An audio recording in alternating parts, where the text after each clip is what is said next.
কেমন আছেন প্রিয় দর্শক ভাইরা? আজকে আসছি নাটোরের সুগার মিল। আপনাদেরকে দেখাবো সুগার মিলের পানি কিভাবে বয়লিং হয়। সে পর্যন্ত আমাদের সাথে থাকুন, আমরা এখন আপনাদেরকে সেখানে নিয়ে যাচ্ছি। এই যে দেখেন, লক্ষ্য করে, এটা পানি বয়লিং হচ্ছে। এটা এটা হলো সুগার মিলের যে পানি আসে, পানি আসার পর এখানে বয়লিং হয়। এটা একটা অপশন।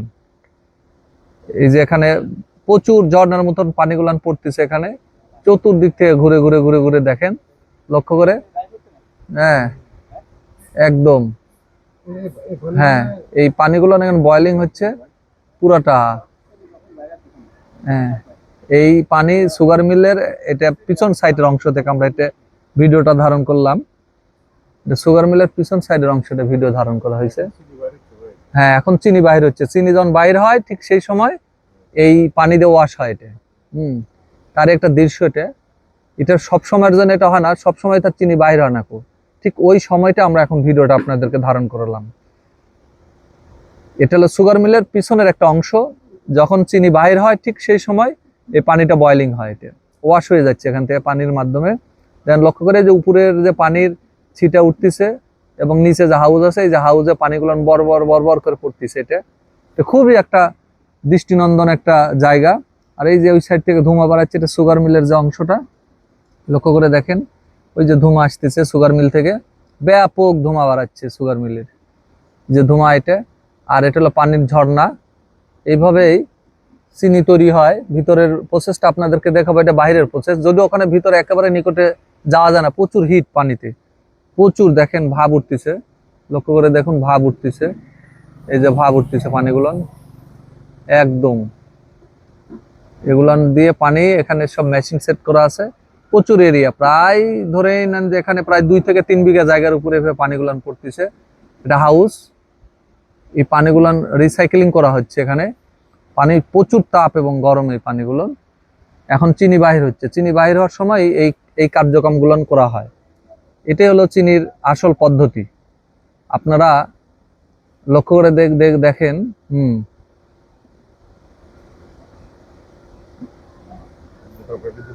হ্যাঁ, এটা বয়লিং হচ্ছে এটা। হ্যাঁ, ওটা বয়লার হয়। ওখানে বয়লিং হওয়ার পর মেলা কটা অপশন আছে এখানে, তার মধ্যে এটা একটা পার্ট। এটা হচ্ছে একটা বড় পার্ট এটা। হ্যাঁ, এই পানিটা সবসময়ের জন্য ঝর্ণার সৃষ্টি হয় না, ঠিক যখন চিনিটা বাইরে হয় ঠিক সেই মুহূর্তে। আর এটা সুগার মিলের ফ্রেশ মাঠ, এটাকে ফ্রেশ মাঠ বলা হয়। এটা সুগার মিলের ফ্রেশ মাঠ। সুগার মিল থেকে যে বজ্রটা বাড়ায় সেটাকে ফ্রেশ মাঠ বলা হয়। এটাই সে ফ্রেশ মাঠ। এটা হলো জমির জন্য জৈব সার। এটা জমির জৈব সার। এটা ফ্রেশ মাঠ বলা হয় এটাকে। আর এটা ফ্রেশ মাঠ। আর ওখানে পানি রিসাইকেলিং হচ্ছে, আরো ফ্রেশ মাঠ ভিতরে আছে, ওটা আপনাদেরকে দেখাবো আমরা। আসেন এদিকে আসো, আমরা দেখাই ফ্রেশ মাঠটা, আরো দেখাই। হ্যাঁ, এখানে আসো, দেখি এখানে। ওই যে ওই ওই সাইডটা দেখা যাচ্ছে, ওটা হলো ফ্রেশ মাঠ। ওই ওই সাইডে এই যে লক্ষ্য করে দেখুন, ওই যে এটা হলো এই যে ফ্রেশ মাঠ গুলান এই সাইডে বাড়াইছে। এই যে নিচে যেগুলো দেখা যায়, এগুলো সব ফ্রেশ মাঠ। এগুলো জৈব সার। জমির জন্য প্রচুর পরিমাণ এখানে সালফার এবং গন্ধরব আছে। সালফার জমিতে আমরা যে সালফার ব্যবহার করি, এটা হলো সালফারের একটা অংশ, ব্যাপক শক্তিশালী। এটা এটা আমরা জমিতে ব্যবহার করি, কৃষি জমিতে। জৈব সারের সাথে ব্যবহার করা, এটা জৈব সার হিসাবে ব্যবহার হয় গোটা দেশে। হ্যাঁ, আর এটা হলো মিল। ওটা মিলের এই যে ধোঁয়া বাড়াচ্ছে ওই সাইড দিয়ে। তাহলে মিলের বজ্র থেকে যেমন আমাদের হলো এখানে ফ্রেশ মাঠ বাড়ায়, যেটা জমিতে জৈব সার হিসেবে ব্যবহার হয়। আর এই পানিগুলো রিসাইকেলিং হয়ে ওইদিকে নদীতে বাড়া চলে যাচ্ছে, হাউজের যে পানিটা। এটা লক্ষ্য করে দেখেন। এরপরে আপনার চিটাগুড় যেটা বাইর হবে, ওই চিটাগুড়টা আবার আমাদের গরুর গোখাদ্য, মাছের জন্য খাদ্য হিসেবে ব্যবহার হয় প্রচুর পরিমাণে। এখান থেকে লালি বা চিটাগুড় যেটা ব্যবহার হয়। এখান থেকে আরো একটা পদার্থ বার হয়, সেটা চিটাগুড়, যেটাকে মলাসেস বলি আমরা। এই চিটাগুড়কে প্রসেস করার পর মলাসেস, যেটা গরুর গোখাদ্য হিসেবে খুবই গুরুত্বপূর্ণ খাদ্য হিসেবে ব্যবহার হয়।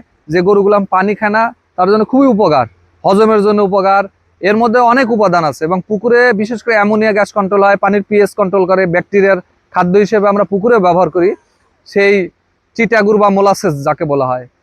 এখান থেকে এই মিল থেকে বাড়ায় এই মোলাসেস এবং চিটাগুড় প্রচুর পরিমাণে, যেটা আপনার পুকুরের জন্য খুবই গুরুত্বপূর্ণ একটা ভূমিকা পালন করে। বিশেষ করে আমরা চিটাগুড় যারা ব্যবহার করব, পুকুরে অ্যামোনিয়া কন্ট্রোল করবে, পানির পিএইচ কন্ট্রোল করবে, মাছের খাদ্যের এফসিআর কন্ট্রোল করে, তারপরে যে আপনার অ্যামোনিয়ার জন্য যে মাছ অক্সিজেন ফেল করে সেটাও দূর করে। কারণ এটা ব্যবহারের কারণে উপকারী ব্যাকটেরিয়াগুলো, এটা এদের খাদ্য, এটা খেয়ে উপকারী ব্যাকটেরিয়া তাদের বংশ বিস্তার করে, যার কারণে অ্যামোনিয়াগুলো কন্ট্রোল হয়ে যায়।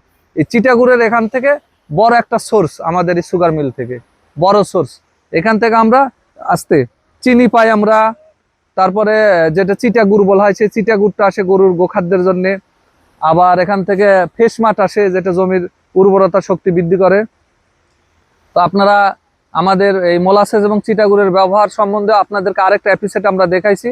আজকে দেখালাম যে কিভাবে এখন চিনি, যখনই চিনি তৈরি হয় তখনই এই প্রসেসটা চালু হয়ে যায়, এখানকার পানির ফ্রেশ লাইনটা চালু হয়ে যায়, পানির ঝর্ণা চালু হয়ে গেছে। তো আপনারা এই পর্যন্ত আমাদের সাথে থাকুন, পরবর্তী প্রোগ্রামে পর্বতে আমরা দেখাবো চিনিটা কিভাবে তৈরি হচ্ছে, পুরা ভিতরের অংশটা আপনাদেরকে দেখাবো। সে পর্যন্ত আমাদের সাথে থাকুন।